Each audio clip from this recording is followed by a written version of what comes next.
விழிப்புணர்வு மாதம். அதுக்காக திருநெல்வேலி சிட்டியில் வந்து நிறைய வந்து விழிப்புணர்வு ப்ரோக்ராம் ஆர்கனைஸ் பண்ணியிருக்காங்க. இன்னைக்கு வந்து இந்த ஊர்வலத்தை தொடங்கி வச்சுருக்கோம்.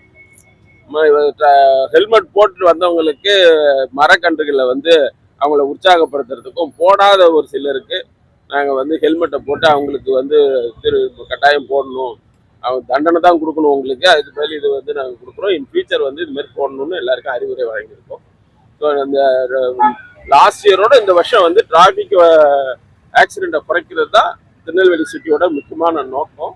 அதை எல்லாரும் இப்போ செஞ்சுக்கிட்டு இருக்காங்க. சார், மாநகர பகுதியில் குறிப்பாக சிட்டிக்குள்ள வந்து நிறைய இடத்துல வந்து டிராஃபிக் அதிகமாக இருக்குது. குறிப்பாக முருகன்குறிச்சி டவுன் இந்த இடத்துல பார்த்தீங்கன்னா போக்குவரத்து நெரிசல் அதிகமாக இருக்குது. அதை கட்டுப்படுறதுக்கு பிரயோஜனம் என்ன மாதிரி ஆகுது? முதல்ல அதை அனலைஸ் பண்ணிட்டு அதுக்கு தகுந்த மாதிரி நம்ம நடவடிக்கை எடுக்கணும். கள்ளச்சக்கர மது இருக்குல்ல, மது கஞ்சா எல்லாம் பிடிச்சிட்டு எவ்வளவு பெருசா சமீபத்துல ஒரு மாசத்துல எவ்வளவு பெருசா நடவடிக்கை எடுத்திருக்கோம்?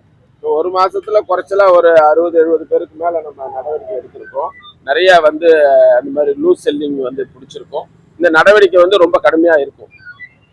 கஞ்சா விற்பனர்களோட சொத்தை கூட அட்டாச் பண்ணலாம் அந்த மாதிரி அடுத்த கட்டம் அது ஒருத்தவங்களை அனலைஸ் பண்ணிட்டு இருக்கோம். இப்போ கஞ்சா கேஸ் போடும் போது அவங்களுடைய சொத்துக்கள், பேங்கை வந்து சீஸ் பண்றது, இந்த மாதிரி நடவடிக்கைகள் எடுக்க ஆரம்பிச்சிருக்கு.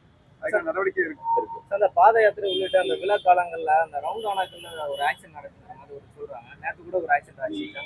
அது அவர் ஓல்ட் ஏஜ், அதனால இல்லை. அந்த ஆக்சிடென்ட்டை நான் அனலைஸ் பண்ணிட்டேன். அவர் தவறுதலாக நடந்திருக்கு. இப்போ இந்த பாத யாத்திரை காலத்தில் என்ன பண்ணுறோம், இப்போ எல்லா இடத்துலையும் பப்ளிக் அட்ரஸ் சிஸ்டம் வைக்க சொல்லியிருக்கேன். லைட்டிங் இல்லாத இடத்துல லைட்டிங் போட சொல்லியிருக்கேன். ஏதோ நேரோவாக இருக்கிற சாலையில் ஒரு கயிறு கட்டி போக சொல்லியிருக்கேன். அதுக்கு நான் பாதுகாப்பு காவலர்கள் வந்து கூடுதல் படுத்தியிருக்கோம். இப்போ இந்த பாளையங்கோட்டை இப்போ மத்திய சிறையில் இருந்து குற்றவாளிகளை வந்து கோர்ட்டுக்கு கொண்டு போகிறதுல வந்து பப்ளிக் டிரான்ஸ்போர்ட் தான் யூஸ் பண்ணுறாங்க. பல இடங்களில் இது வந்து பாதுகாப்பு குறைவு இருக்குது, மக்களும் வந்து பாதிக்கப்படுவாங்க அப்படிங்கிற மாதிரி ஒரு கருத்து வருது.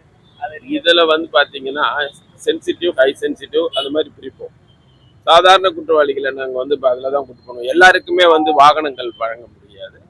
அதை வந்து நம்ம செக்யூரிட்டி பாயிண்ட் ஆஃப் வியூவில் எது முக்கியமானோ அதை வந்து தனி வெஹிக்கிள் போட்டு காலையில மற்றும் சாயந்தர நேரத்தில் ஸ்கூல் பகுதியில் எக்ஸ்ட்ரா காவலர்களை பணி நியமனம் செய்யறதுல வாய்ப்பு பயங்கர டிராஃபிக் பண்ணுவோம். நான் இப்போ எந்தெந்த ஸ்கூல்ல இருக்குன்னு கேட்டு செக் பண்ணிட்டு இருக்கோம். செக் பண்ணிட்டு பண்ண சொல்லுவோம். தேங்க்யூ.